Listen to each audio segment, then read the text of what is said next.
Oke guys, ketemu lagi di sini. Seperti biasa, di video kali ini saya bakal ngebahas breakdown setup lagi. Oke, tanpa berbasa-basi, langsung aja kita masuk ke real chartnya. Let's go. Oke guys, di sini kita udah masuk di real chartnya. Di sini saya akan menjelaskan breakdown setup trade saya di hari ini ya, di hari Kamis, yaitu di pair USD JPY. Sebenarnya saya udah ada thread juga ya dari thread yang kemarin-kemarin, bahkan yang minggu kemarin, cuman emang belum pas untuk saya upload ke YouTube ya. Jadi saya rasa untuk thread yang ini mungkin pas ya untuk saya upload ke YouTube. Jadi ya sorry banget nih baru sempet lagi upload ke YouTube. Oke. Jadi di sini kita langsung aja ya.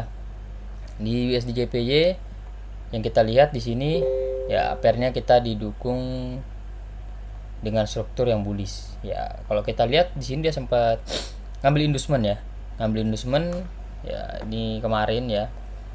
Di sini juga kita lihat banyak banget terdapat liquidity ya. Di sini ada liquidity, di sini lagi ada liquidity ya. Nah, lalu untuk dari strukturnya di sini ada higher high, higher low, higher high, higher low, higher high, higher low, higher high. Terus higher low-nya di break di sini ya.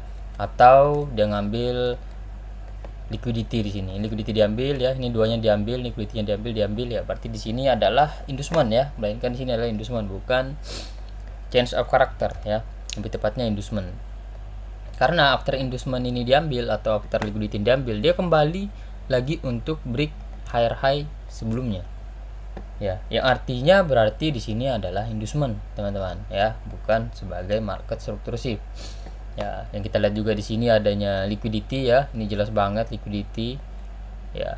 After liquidity ini diambil ya, begitu udah diambil baru dia kembali naik untuk break higher high-nya. Nah, kita lihat di sini ya, kita lihat di M15 ya. Setelah dia kembali break dari higher high yang di sini tadi, dia satu ya teman-teman lihat ya. Karena kalau kita awal mapping itu pasti gitu, kita buka dari higher time frame dulu, H1 dulu, dari strukturnya itu didukung apa ya, struktur yang terbentuk tuh seperti apa gitu. Nah, kita lihat dari struktur M15 di sini, higher high, higher low, higher high ya. Ini dari eksternalnya. Kalau kita lihat dari internalnya, di sini juga dia ngambil inducement. Ini ada higher high, higher low. Ini kan higher high nih ya, ini kan di sweep nih. Sorry bentar ya, ada higher high, higher low, higher high. Ini kan di sweep nih di sini ya, sweepnya di sweep nih high-nya. Habis itu dia turun ya, di sini turun di break higher low di sini. Nah, habis itu dia naik lagi. Nah, ini sebagai inducement ya di internal strukturnya. Nah, ini kalau kita lihat di break nih masih ini high-nya di sini ya. Nah, artinya berarti di sini struktur cenderung bullish ya, sesuai dengan apa yang terbentuk di H1 ya. H1 kalau udah ngambil inducement ya, ngambil inducement terus dia break high-nya di sini, berarti dia valid bullish. Nah, tapi kalau dia nggak mampu break high-nya di sini, berarti dia ada potensi untuk turun ya, seperti itu ya. Tapi di sini yang kita lihat dia malah justru kembali untuk break higher high-nya ya, potensinya dia masih cenderung bullish dari strukturnya. Oke, kita udah dapat kunci dari H1 yaitu masih bullish ya kan. Secara langsung pasti kita bakal mencari zona buy di sini, bener nggak ya kan. Nih, tapi di sini saya agak beda ya, saya counter di sini, saya cari sell-nya ya. Karena kalau misalnya saya nunggu zona buy-nya ya, balik lagi ya, nanti takutnya saya lagi nggak nyantai, lagi nggak free, wah untuk entry lagi ketinggalan lagi. Jadi saya bisa mungkin kalau emang saya lagi free untuk counter ya saya counter ya. Tapi kalau misalnya saya lagi free untuk nggak counter ya, sesuai dengan arah strukturnya ya saya mengikuti ya, karena itu lebih safe ya, lebih aman lah ya. Walaupun kita tahu juga resikonya seperti apa, tapi ya dengan kita trade sesuai dengan arah marketnya, saya rasa resikonya pasti tetap ada, tapi ya nggak begitu besar seperti kita counter ya. Karena tahu sendiri ya, namanya counter ya kita ngelawan arah market, tapi kita harus tahu kapan kita keluarnya, kapan kita masuknya gitu ya. Kita tahu batasan lah ya, jangan udah tahu counter tapi minta RR 1/10, 1/20, itu kan nggak tahu diri ya. Kita harus tahu diri ya kan, kita harus tahu diri.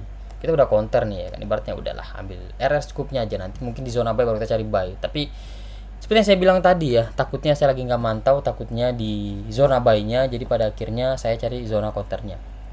Nah kalau kita lihat di sini, tadi dari eksternal M15 di sini kan bullish ya. Ini ada higher high, ini higher low-nya, ini higher high-nya. Pasti potensi dia untuk pullback dulu. Untuk apa? Untuk membuat higher low sebelum dia break higher high-nya. Seperti ini. Ya, seperti ini. Potensinya kemana? Nah, di sini kita bisa tarik Fibo. Ya, dari swing low ke swing high di sini. Nah, harga ini kan masih di area premium zone nih. Ya kan?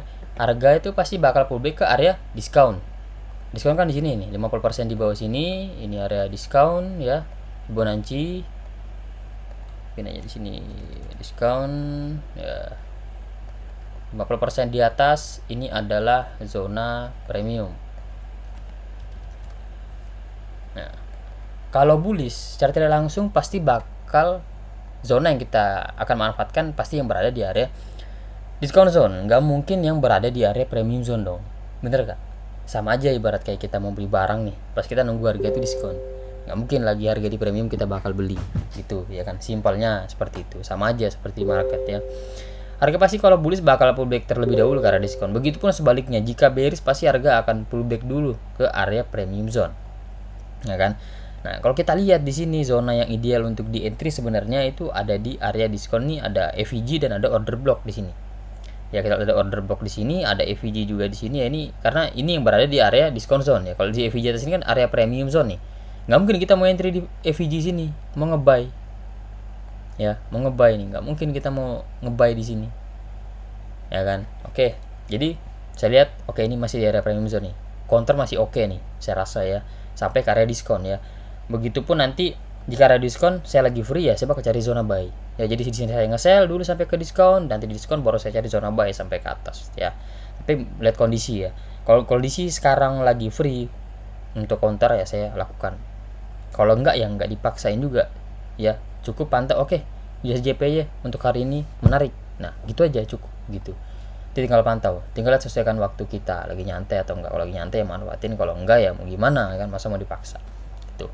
Oke, jadi di sini saya turun ke M5 ya. Sekali lagi sini saya trade-nya counter ya. Di sini kalau kita lihat harga berada di premium zone tadi kan, nih di area premium zone masih harga masih oke untuk kita counter selama kita ada yang namanya konfirmasi. Kalau nggak ada ya jangan ya kan, samanya bunuh diri coy ya. Gak ada konfirmasi kita sell ya, hancur ya. Kita nunggu konfirmasi dulu lah seperti biasa.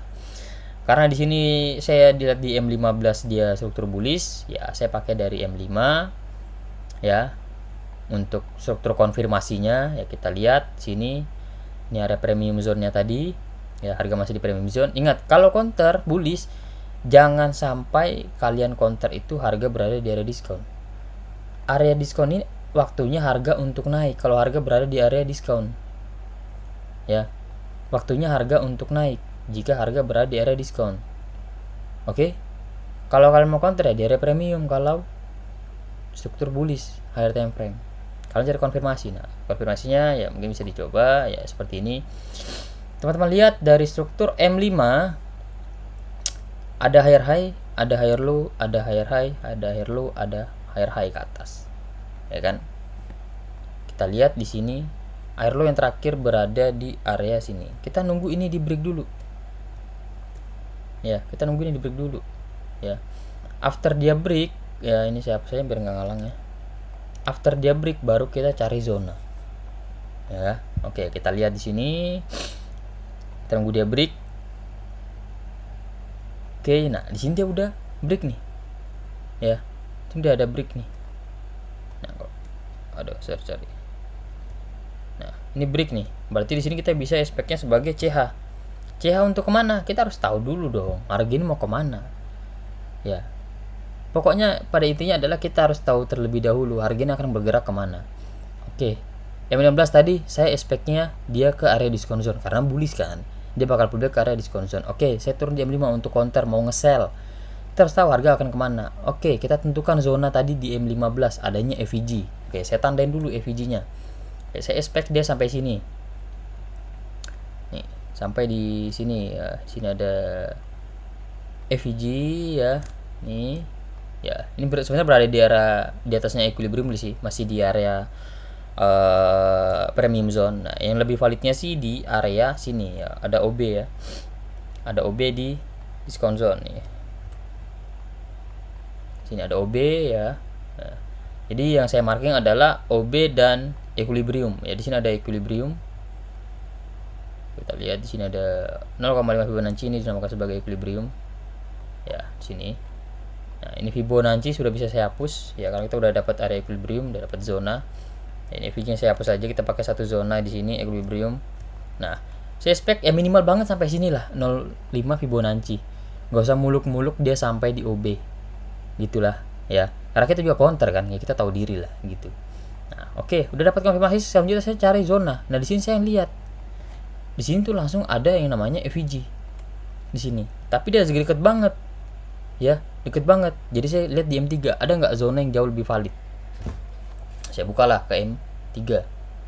Nah, di sini di M3, aduh agak nge-lag nih. Bentar. Nih. Kalau kita lihat di M3 di sini ada liquidity. Ya. Di sini ada liquidity. Di sini ada liquidity. Ya. Jadi saya entry liquidity yang di sini, SL di atas liquidity yang ini, karena takutnya dia ngambil liquidity yang ini. Ya. Jadi saya entry di liquidity-nya. Ya, karena kalau di zona ini terlalu dekat. Ya kan? Nanggung. Jadi mending entry di liquidity ini, SL di atas liquidity yang ini. Gitu. Jadi saya nempatin pending order, saya limit di sini ya.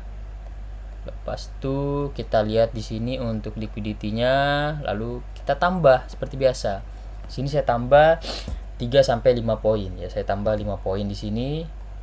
48, 9, 50, 51, 52, 53. Berarti 53. Sini. Nah, saya tambah lebih 5 poin ya. So, untuk TP-nya di sini saya nggak sampai di equilibrium ataupun OB. Saya cuma nyari sampai 5R di sini. Sampai 5 ya, 5R nih di sini. Nggak sampai equilibrium. Ya, nggak nyampe equilibrium, nggak nyampe OB ya. Itu yang saya maksud tadi. Kita juga tahu diri di sini ternyata counter ya. Sebenarnya 1/3, 1/4 itu udah cukup sebenarnya. 1/5 ini menurut saya udah kebanyakan juga sih ya. Karena kita nggak bisa muluk-muluk gede. Ya, kita counter di sini, sekali kita counter ya. Dari struktur yang didukung adalah bullish, bukan bearish. Kalau yang didukung adalah bearish, it's okay. Gitu. Ya. Jadi saran saya kalau misalnya teman-teman pakai metode seperti ini, area yang ideal itu sebenarnya maksimal banget equilibrium, maksimal banget, karena yang namanya price action yang biasa kita lihat di market nih, kalau dia pullback itu pasti kadang dia cuma sampai 0,5 karena dia nggak nyampe zona, misalnya ada OB ataupun OTI ya 0,62 Fibonacci, karena dia nggak respect, karena dia hanya sampai 0,5 Fibonacci atau equilibrium. Nah, maksimal sampai situ sebenarnya kalau kita mau counter. Cuman ya kalau yang udah saya lihat di sini 1/5 cukup, ya udah it's okay 1/5 gitu. Ya, saya nempatin di sini untuk TP-nya ya. Nah, oke, ngerti ya? Ini tinggal saya play aja di sini. Ya, saya geser dulu ke sini. Oke, kita gas. Nah, sini dia masuk, ya. Kalau teman-teman lihat juga di sini dia sempat hampir SL ya, nih tipis nih. Ya, tapi dia nggak ngambil liquidity-nya kok ya. Jadi walaupun dia ngambil pun di sini saya juga nggak bakal SL kalau misalnya saya pasin di sini, karena dia liquidity-nya nggak ngambil, cuman karena saya lebihin tadinya ya, kalau takutnya dia cuman ngetap seperti ini ya, gini dia ngetap gini dikit, nah masih aman dari SL gitu ya. Oke, kita lihat di sini langsung running ya, TP ya.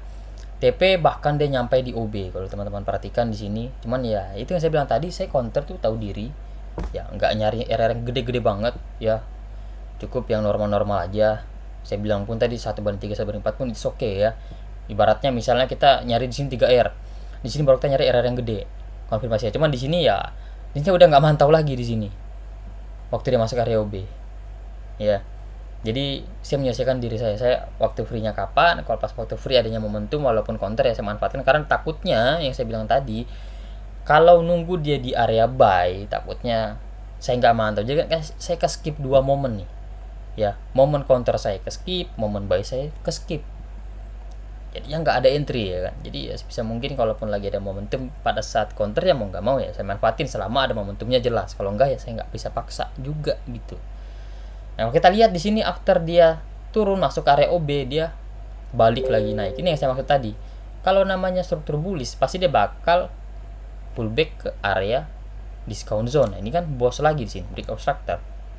After dia pullback ya ke area OB ataupun ke area discount zone. Ini kan area discount zone tadi ya. Nih, discount zone. Dia respect di sini area discount zone. After dia respect discount zone dia kembali naik lagi untuk break swing high di sini. Nah, kalau nyari area yang gede baru nyarinya yang daerah sini. Kalau nyari area gede ke atas sampai di swing high. Ya, kalau main di lower time frame 3 M5 kan bisa R-nya lebih gede gitu. Saya cuma dapat R kalau kita lihat kotaknya kecil segini aja bisa 5 R, apalagi dari bawah sini ke atas kan. Gitu. Ya namanya counter ya tahu diri lah ya. Oke, di sini saya juga mau info ke teman-teman ya, saya ada rencana untuk buka community pembelajaran hanya fokus untuk di XAU dan Bitcoin. Ya, berbayarnya sangat murah ya, hanya 100.000. Tapi di sini saya akan buka per batch ya. Satu batch itu kayaknya kalau nggak 5 orang 10 orang. Kemarin sempat saya membuka cuman gara-gara ada urusan jadi nggak sempet jalan. Jadi buat yang sempat kemarin udah sempat ngechat boleh rechat lagi ya. Kalau nggak 5 atau 10 batch 1 akan mulai ya. Nanti kalau misalnya batch 1 udah mulai berjalan waktu kita pembelajaran by Google Meet. Setelah pembelajaran baru saya lanjutkan untuk ke batch 2. Jadi siapa yang mau ikut batch 1 bisa langsung chat ke Telegram ya. Ini kalau nggak 5 10 ya, tinggal lihat kondisi aja nanti bakal gimana. Kalau misalnya hanya cukup 5 ya mungkin 5 dulu untuk batch 1 ini. Nanti after itu baru saya lanjut untuk batch berikutnya yaitu di batch 2 ya. Insya Allah kalau misalnya rame ya bisa lanjut ke batch berapapun, dan saya akan buatkan grup diskusinya juga ya. Dan ini sekali lagi hanya fokus untuk di pair XAU dan Bitcoin ya. Berbeda sangat murah 100.000 aja ya. Jadi boleh chat ke Telegram, kontaknya ada di deskripsi video ini. Chat aja kalau mau slotnya untuk di batch yang pertama ya. Nanti kalau slotnya udah full batch 1 langsung saya mulai. Oke, dan ada grup diskusinya juga. Oke, mungkin seperti itu aja ya untuk trade USDJP ini. Jangan lupa ini untuk bukti trade-nya ya. Mungkin gitu aja ya. Udah, saya rasa cukup. Oke, see you next video. Bye bye.